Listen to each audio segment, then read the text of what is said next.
Assalamualaikum warahmatullahi wabarakatuh. Perkenalkan, nama saya Anissa Zafira, NPM 21150610338 dari kelas PSDIA. Di sini saya akan mempresentasikan mengenai review pertemuan 1 sampai dengan 7 mata kuliah logika mengenai materi pembahasan pengantar logika, proposisi dan tabel kebenaran, proposisi majemuk, pembuktian valinitas argumen, tautologi, kontradiksi, kontingensi, dan ekuivalensi logis, penyederhanaan dan strategi pembalikan, dan tabel semantik. Langsung saja ke materi pembahasan yang pertama. Pada pertemuan pertama mengenai pengantar logika, di sini dijelaskan bahwa logika adalah ilmu yang membantu kita dalam berpikir dan menalar. Menalar ini artinya di mana kita dapat mencapai kesimpulan dari berbagai pernyataan yang dibuat, di mana logika ini didasarkan pada hubungan-hubungan antar kalimat atau statement-statement dari pernyataan-pernyataan yang ada. Kemudian logika ini juga merupakan dasar algoritma dan pemrograman. Oleh sebab itu banyak teorema di dalam ilmu komputer ataupun informatika yang membutuhkan pemahaman logika. Contohnya dua buah bilangan bulat A dan B dikatakan relatif prima jika GCD A, B sama dengan 1. Untuk materi yang kedua mengenai proposisi dan tabel kebenaran, di sini dijelaskan bahwa proposisi adalah pernyataan yang dapat bernilai benar atau salah, tetapi tidak untuk keduanya. Jadi kalimat hanya bernilai benar atau salah saja yang akan menjadi tinjauan. Pemberian nilai dengan huruf A, B, C, atau seterusnya itu digunakan untuk mengartikan proposisi dan disebut sebagai variabel-variabel proposisional. Di sini memiliki nilai benar ataupun salah jika nilai T dan F disebut dengan konstanta proposisional. Di sini dijelaskan bahwa contoh proposisi antara lain 13 adalah bilangan ganjil dan seterusnya ya. 1 tambah 1 sama dengan 2. Kemudian di sini juga dijelaskan bahwa proposisi dapat dinyatakan dalam 4, yaitu proposisi atomik, kemudian proposisi majemuk yang terdiri atas beberapa pernyataan, kemudian ada implikasi dan diimplikasi. Selanjutnya adalah tabel kebenaran. Di dalam tabel kebenaran atau truth table ini adalah salah satu perangkat yang dapat digunakan untuk menentukan atau membuktikan suatu nilai kebenaran proposisi majemuk. Jumlah baris tabel kebenaran tergantung dari banyaknya proposisi tunggal yang terdapat pada proposisi majemuk. Jika terdapat n proposisi tunggal pada proposisi majemuk, maka jumlah baris tabel kebenaran untuk membuktikan pernyataan tersebut adalah 2 pangkat n.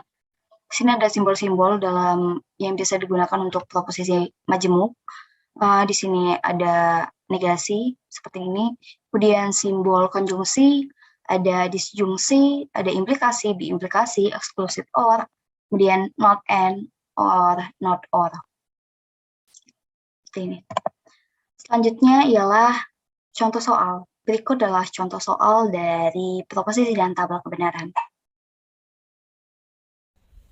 Untuk contoh soal yang pertama mengenai logika, proposisi, dan tabel kebenaran, di sini ada sebuah pernyataan setiap orang Indonesia kaya ya, Cristiano Ronaldo seorang pemain bola, kemudian Dino kaya atau banyak hartanya, dan kemarin mendung tetapi tidak hujan. Nah, di sini kita akan menentukan yang mana merupakan proposisi atomik dan yang mana merupakan proposisi majemuk. Di sini diketahui bahwa setiap orang Indonesia adalah orang kaya, ini merupakan proposisi atomik karena ia merupakan suatu pernyataan yang tidak dapat dipecah-pecah lagi. Nah, ini juga proposisi atomik. Sementara Dino kaya atau tidak, ini merupakan proposisi majemuk. Ini majemuk. Dan yang ini merupakan proposisi majemuk. Mengapa majemuk? Karena proposisi ini merupakan suatu pernyataan yang terdiri dari hubungan dua bagian yang dapat dinilai benar ataupun salah. Karena di sini ada Dino kaya atau banyak hartanya, kemudian ini kemarin mendung tetapi tidak hujan. Dia bukan ini tetapi ini atau. Nah, jadi dia mempunyai dua pernyataan. Sehingga dia dikatakan proposisi majemuk, berbeda dengan proposisi atomik yang mempunyai satu pernyataan yang tidak dapat dipecah-pecah. Untuk soal yang kedua, yaitu buktikan dengan tabel kebenaran untuk pernyataan sebagai berikut. Ini kita bisa menjadi 2 ya. untuk yang pertama adalah bagian ini diuraikan, maka tabel kebenaran berikut. Kemudian kita buat dulu yang kedua, yaitu P negasi Q diimplikasikan dengan negasi P, maka tabel kebenarannya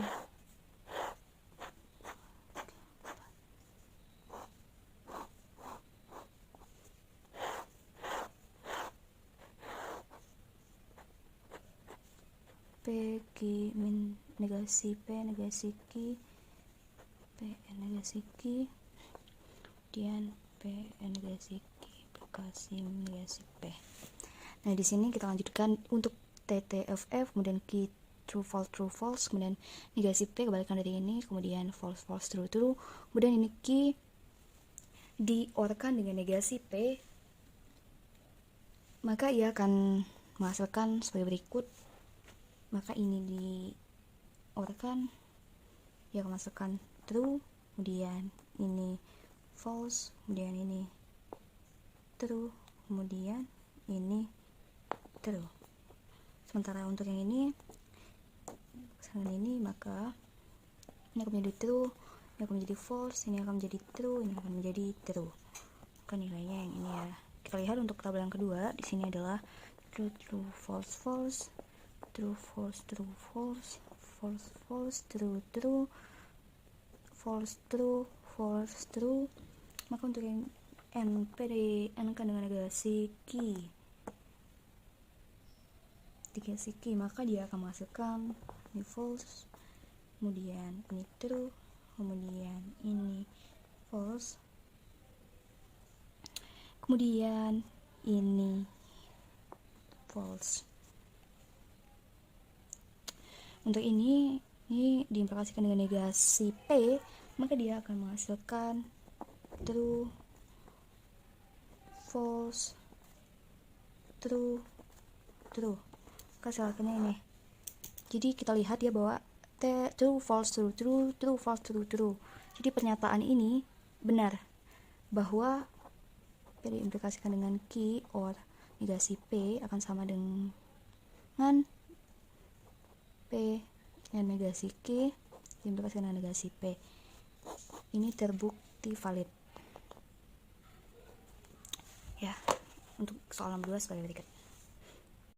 Materi selanjutnya ialah mengenai proposisi majemuk.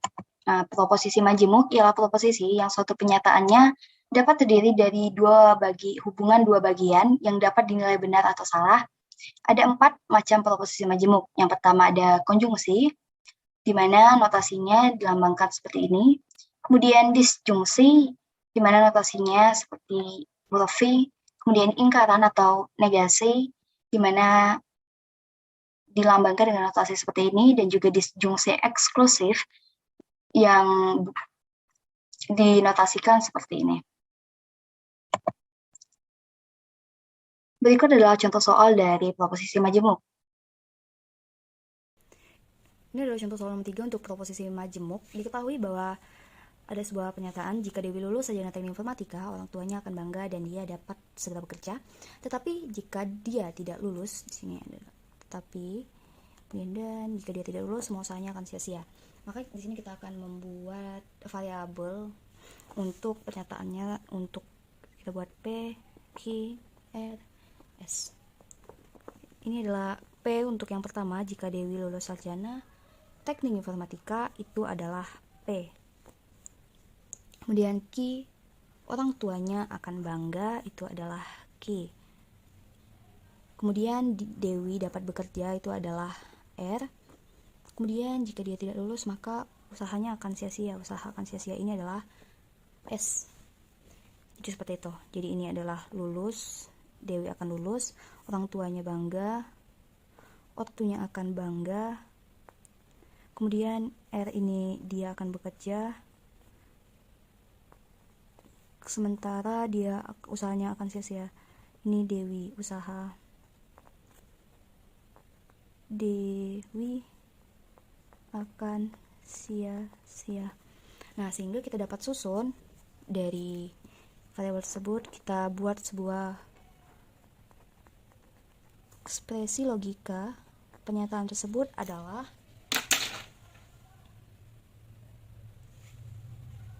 Jika Dewi lulus sarjana teknik informatika, maka orang tuanya akan bangga. Maka dalam kurung orang tuanya akan bangga itu adalah Q, dan dia akan dapat bekerja. Bekerja tadi adalah R. Kemudian, tetapi jika dia tidak lulus, maka negasi dari P, maka usahanya sia-sia. S. Jadi ekspresi logika atau proposisi majemuk berupa ekspresi logika dari pernyataan ini adalah sebagai berikut. Kemudian untuk soal yang kedua, jika tikus itu waspada dan bergerak cepat, maka kucing atau anjing tidak akan mampu menangkapnya. Kemudian di sini jika tikus itu waspada kemudian dan bergerak cepat, ini adalah P, sementara ini adalah Q.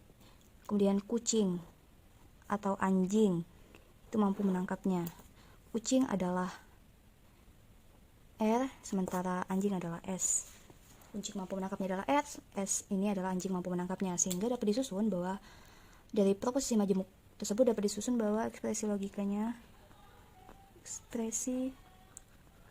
logika dari proposisi majemuk ini adalah jika tikus itu waspada, P, dan bergerak cepat itu adalah Q, tikus bergerak cepat, maka kucing R atau anjing S tidak mampu menangkapnya. Jadi ini adalah ekspresinya. Oke, sekarang untuk soal nomor 3. Materi selanjutnya ialah mengenai pembuktian validitas argumen. Dalam pembuktian validitas argumen dapat ditentukan atau dapat dibuktikan melalui dua cara, yaitu dengan tabel kebenaran dan juga yang kedua dengan bentuk-bentuk argumen yang valid. Dalam argumentasi yang valid, konklusi akan bernilai benar jika setiap premis yang digunakan di dalam argumen juga benar-benar. Jika validitas argumen tergantung pada bentuk argumen itu dan dengan bantuan tabel kebenaran. Konklusi itu benar jika mengikuti hukum-hukum logika yang valid dari aksioma-aksioma sistem itu dan negasinya adalah salah. Untuk menentukan validitas suatu argumen yang selalu mengerjakan tabel kebenaran tidaklah praktis. Cara yang lebih praktis banyak bertumpu pada tabel kebenaran dasar dan berbentuk kondisional. Bentuk argumen yang paling sederhana dan klasik seperti contohnya modus ponens, modus tollens, dan silogisme. Adapun aturan-aturan digunakan dalam penarikan kesimpulan atau rule of inference adalah sebagai berikut. 1. Modus ponens atau MP disingkatnya seperti ini. Kemudian ada modus tollens atau MT, kemudian ada simplikasi atau sim, kemudian ada konjungsi, kemudian hypothetical syllogism, kemudian ada disjungsi syllogism, kemudian constructive dilemmas, kemudian ada destructive dilemmas atau DD, kemudian dan terakhir itu ada addition, add, penambahan. Kemudian dalam aturan penukaran memungkinkan kita untuk menarik kesimpulan suatu pernyataan sebagai hasil dari penukaran semua atau sebagian dari suatu pernyataan dengan pernyataan yang ekuivalen dengan bagian yang kita ganti. Adapun aturan yang terdapat pada rule of replacement atau penukaran ini adalah sebagai berikut, yaitu adanya teorema de Morgan DM yang terbagi menjadi seperti ini. Kemudian ada komutatif, kemudian ada asosiatif, kemudian ada juga distributif. Ada double negasi, di mana di sini ada negasi yang didobelkan, maka dia akan menghasilkan P. Kemudian transposisi, kemudian material implikasi, kemudian material ekuivalensi, kemudian eksportasi, dan ada tautologi. Contoh soalnya adalah sebagai berikut. Untuk soal nomor 4, di sini diketahui untuk menyusun bukti formal validitas argumen, diketahui bahwa Pak Ali adalah seorang pengusaha atau petani. Jika Pak Ali seorang pengusaha maka ia kaya, ternyata Pak Ali tidak kaya, jadi Pak Ali adalah seorang petani. Kita akan buktikan bahwa argumen sini tersebut benar atau tidak, valid atau tidak. Di sini kita ketahui dulu bahwa Pak Ali adalah seorang pengusaha atau petani, jadi kita buat P, Q, R. Ini adalah Pak Ali seorang pengusaha. Kemudian untuk Q, Pak Ali seorang petani. Kemudian R adalah Pak Ali kaya. Oke, kita sudah mendapatkan variabel-variabel dari pernyataan-pernyataannya. Kemudian kita akan menyusun ekspresi logika dari pernyataan-pernyataan yang disebutkan di atas, sehingga kita akan memperoleh ekspresi sebagai berikut. Pak Ali adalah seorang pengusaha atau petani, berarti itu adalah P atau Q. Kemudian yang kedua itu adalah jika Pak Ali seorang pengusaha itu P, maka ia akan kaya R. Kemudian untuk yang ekspresi yang ketiga, maka ternyata Pak Ali tidak kaya, berarti dia negasi R. Jadi Pak Ali seorang petani. Itu yang keempat. Pak Ali ini adalah kesimpulan karena punya jadi Pak Ali seorang petani adalah Q. Kita akan buktikan apakah ini benar atau tidak.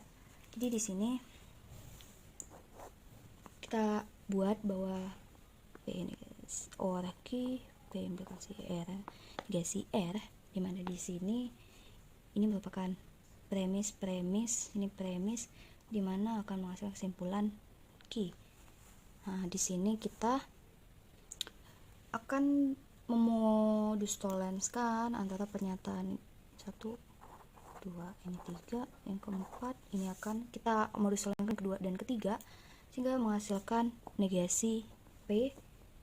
Dan untuk pernyataan yang ekspresi logika kelima itu akan menghasilkan Q melalui 1,4 silogisme dan yang ini 2,3 modus toleransi, sehingga benar ya akan menghasilkan Q. Dapat dinyatakan bahwa pernyataan argumen di atas adalah valid.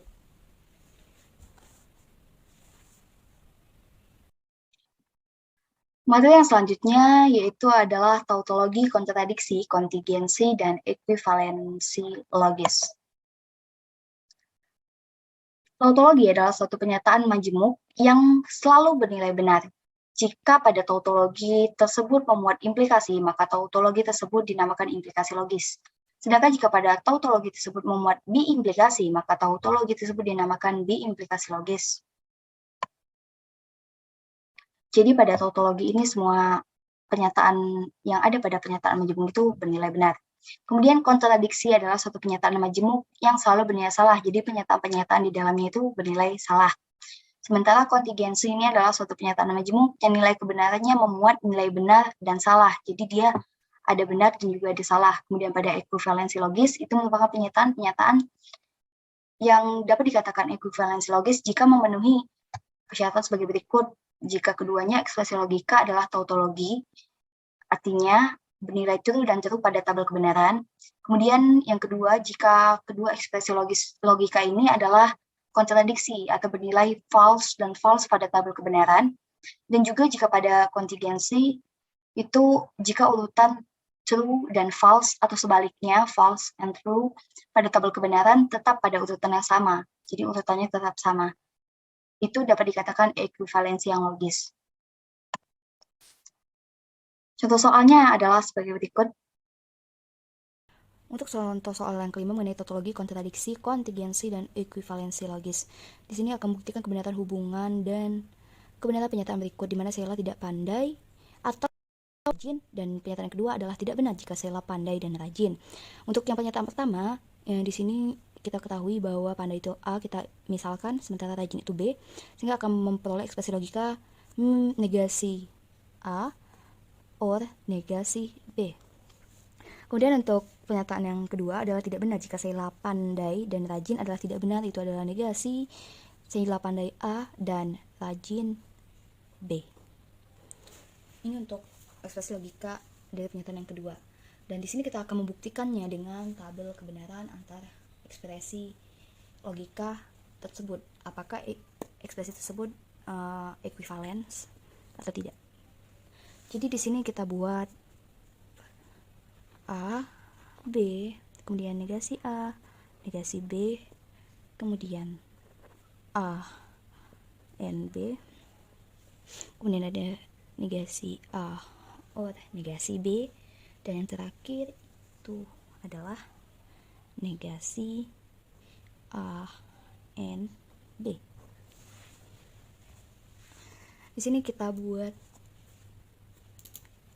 tabel kebenarannya true, true, false, false, true, false, true, false. Mungkin ini adalah false, false, true, true. Kali ini adalah false, true, false, true.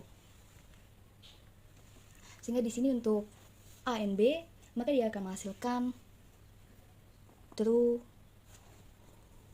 false, false, false.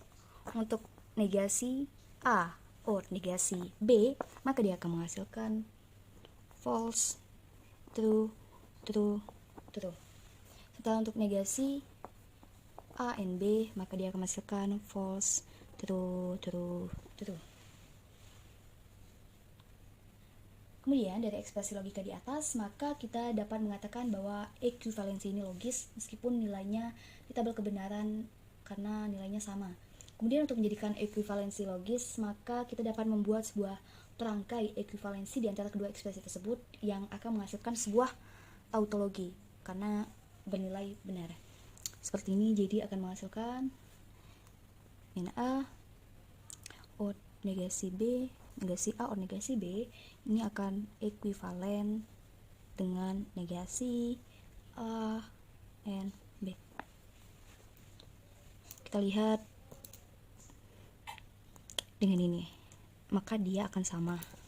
Kita lihat ya, false, false, maka dia akan bernilai true, true, true, true.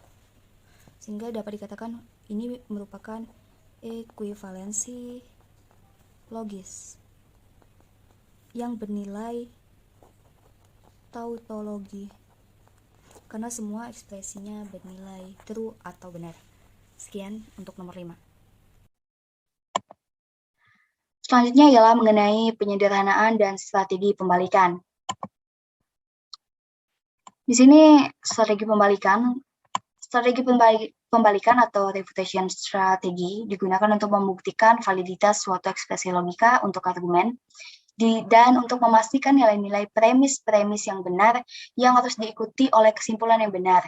Teknik ini mirip dengan penyederhanaan. Perbedaannya terletak pada kesimpulan argumen yang harus disalahkan dengan cara dinegasikan atau diberi nilai false, sehingga strategi pembalikan dilakukan dengan cara menyalahkan kesimpulan dari argumen, yakni menegasikan kesimpulan dan memberi nilai false. Argumen disebut valid jika premis benar dan kesimpulan benar. Agar argumen juga benar sehingga dapat dikatakan kalau argumen-argumen benar-benar valid. Dengan strategi pembalikan akan ada perlawanan dari kesimpulan yang tidak cocok dengan premis-premis atau tidak konsisten. Oleh karena itu, premis-premis yang bernilai true sedangkan kesimpulan bernilai false. Sementara penyederhanaan ini dilakukan untuk menggunakan hukum-hukum logika. Proses penyederhanaan ini akan berhenti pada bentuk ekspresi logika yang paling sederhana dan tidak mungkin disederhanakan lagi.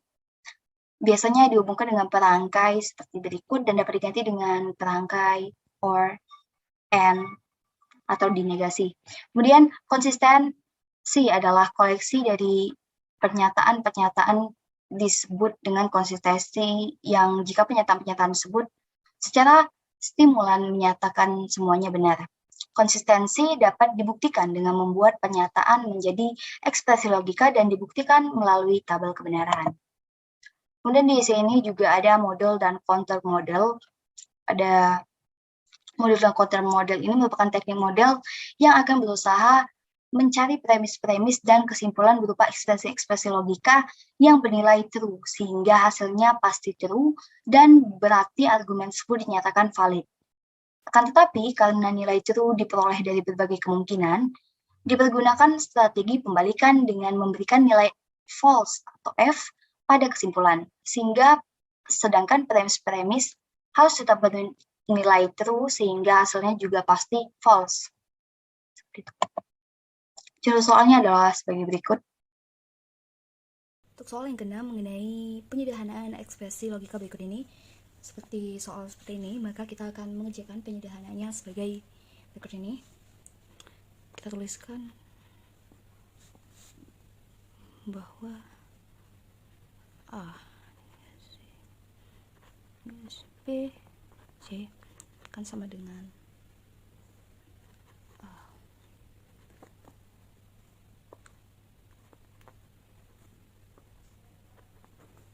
Maka dia akan di-N-kan dengan negasi B, C, C.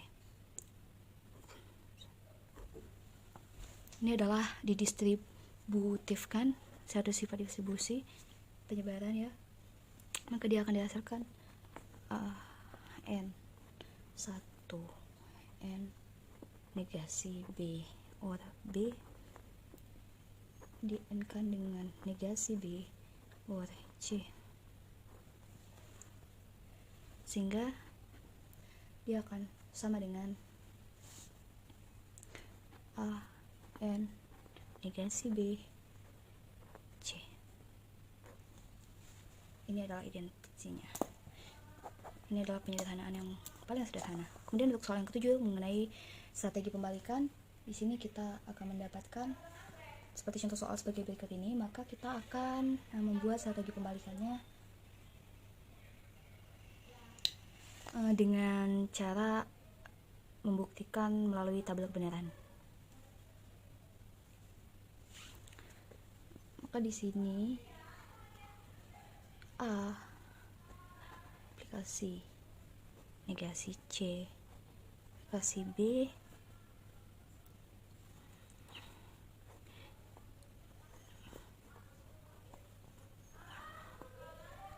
dinegasikan dengan C negasi A negasi B. Kita buktikan A, kemudian B, C negasi C implikasi B, kemudian A ke negasi C implikasi B, kemudian A negasi implikasi negasi C, kemudian A ke B, kemudian negasi A ke B, dan yang terakhir untuk yang paling panjang ada di sini. Kita buat tabel kebenarannya. Di sini adalah false, true. Maka dia akan di sini adalah false, true, false, true. Untuk yang C, false, true. Untuk negasi C, true, false, dan false. Kemudian untuk negasi C diimplikasikan dengan B, maka dia akan menghasilkan false, true. Kemudian false, true. Kemudian untuk diimplikasikan negasi C diimplikasikan dengan B, maka dia akan menghasilkan true, false, true. Untuk A implikasi negasi C, maka dia akan menghasilkan true,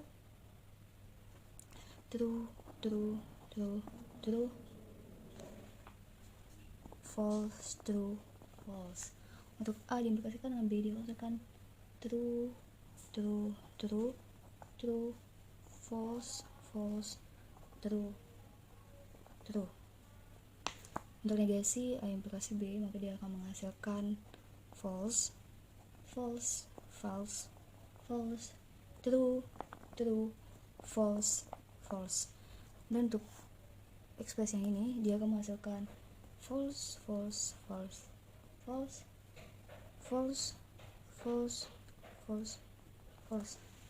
Maka ini adalah hasilnya.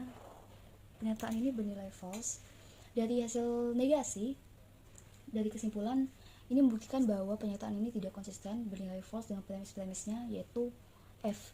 Di sini bahwa menunjukkan kemungkinan bahwa negasi dari kesimpulan ini bernilai true bersama dengan premis-premisnya.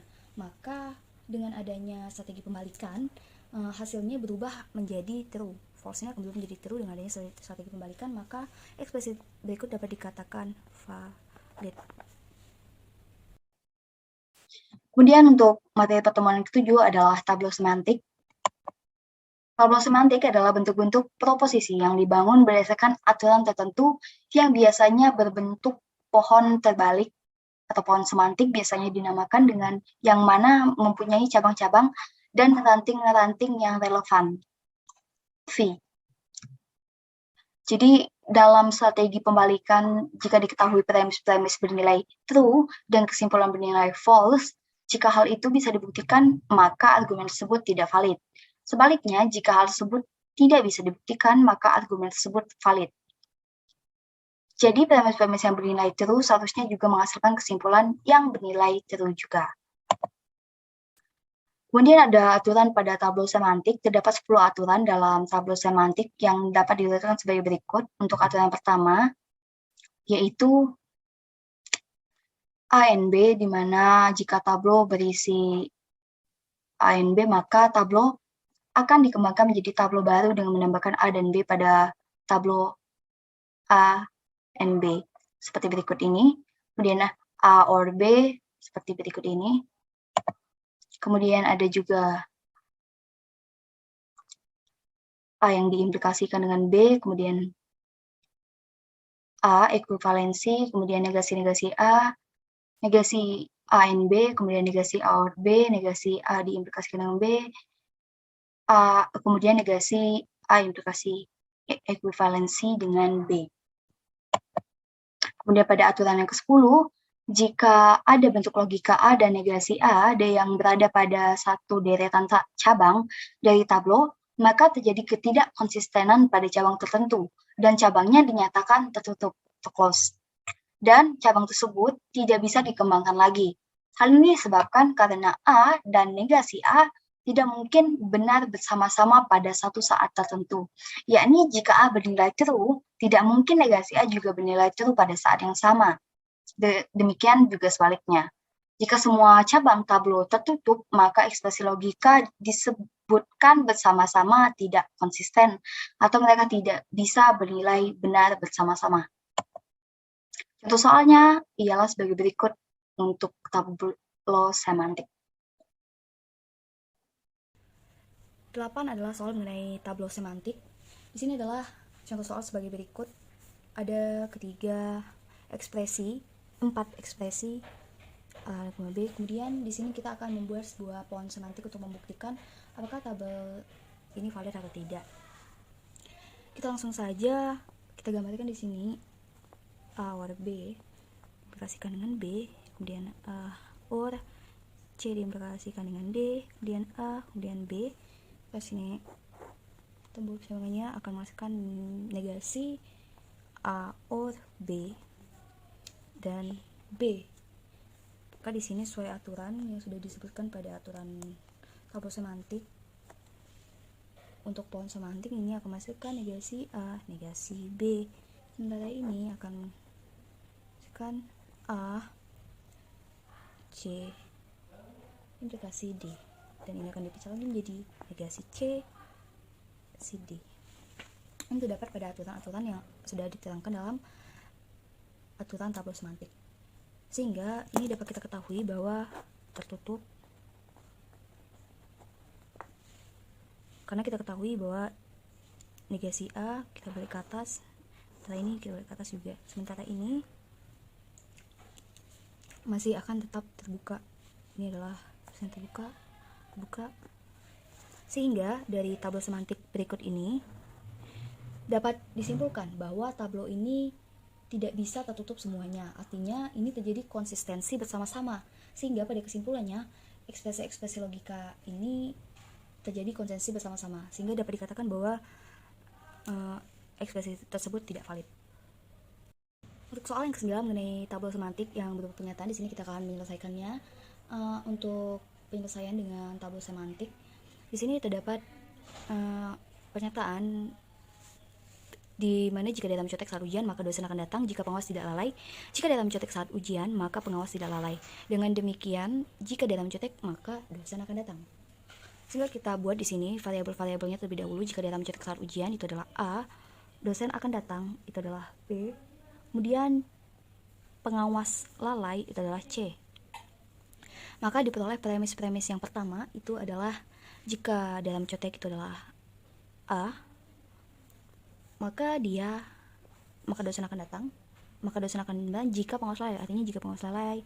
Jika pengawas tidak lalai berarti negasi C, pengawas lalai itu C, sementara tidak lalai negasi C, maka dosen akan datang B. Ini adalah premis yang pertama. Untuk premis yang kedua itu jika dalam mencetak saat ujian itu adalah A, maka pengawas tidak lalai adalah negasi C. Kemudian untuk dengan demikian itu artinya kesimpulan, maka kesimpulannya adalah mencontek. Jika dalam mencontek itu adalah A, maka dosen akan datang adalah B. Ini adalah kesimpulan. Sehingga kita akan buktikan premis-premis yang akan menghasilkan kesimpulan ini dengan tabel semantik. Tapi seperti yang kita ketahui, kita akan menegasikannya terlebih dahulu. Kita akan menegasikan kesimpulan sehingga di sini didapatkan A negasi C, B tetap A negasi C. Ini adalah premis 1, premis 2, kemudian ini dinegasikan A negasi B. Oke, ini adalah kesimpulannya yang dinegasikan karena itu adalah aturan tabel semantik, jadi kita harus menegasikannya. Untuk ini adalah strategi pembalikan. Jadi kita akan membuat tabel semantik berdasarkan ekspresi yang telah kita negasikan. Supaya aturan tabel semantik, maka ini akan turunkan menjadi negasi A dan juga negasi B.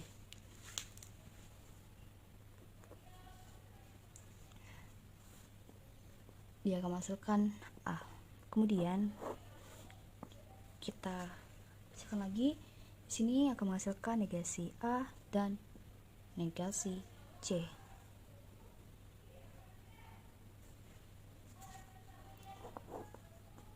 Negasi A ini akan menghasilkan negasi C diimplikasikan dengan B.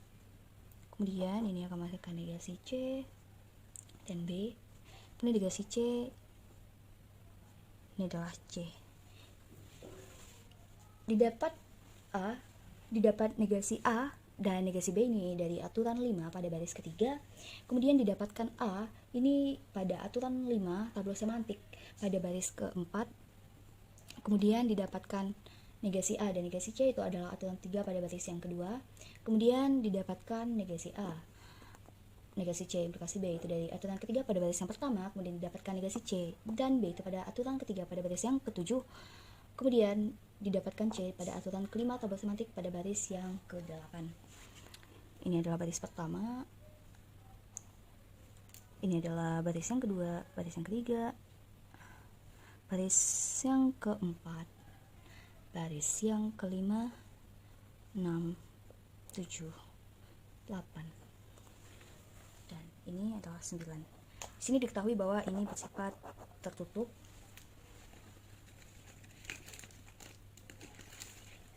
Kemudian ini juga bersifat tertutup.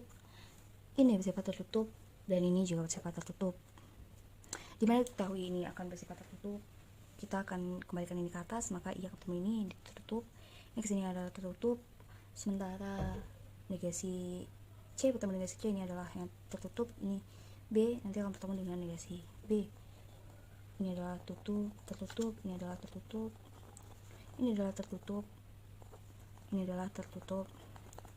Maka dari tabel semantik atau pohon semantik berikut ini dapat disimpulkan bahwa seluruh pernyataan atau premis-premis yang ada pada pernyataan tersebut tertutup, dan ini menandakan adanya ketidakkonsistenan pada seluruh argumen atau premis-premis yang ada, dan dapat disimpulkan bahwa pemberian negasi pada strategi pembalikan ini, negasi strategi pembalikan pada kesimpulan premis yang benar akan menghasilkan kesimpulan tidak benar, dan sebenarnya kesimpulan yang benar akan menghasilkan argumen yang dianggap benar.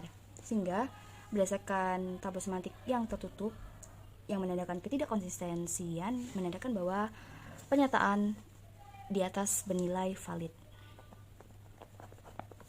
Sekian yang dapat saya sampaikan, lebih dan kurangnya saya mohon maaf. Semoga apa yang saya sampaikan pada presentasi mengenai review pembelajaran pertemuan mata kuliah logika dari pertemuan 1 sampai dengan pertemuan 7 ini dapat dimengerti dan juga dapat dipahami.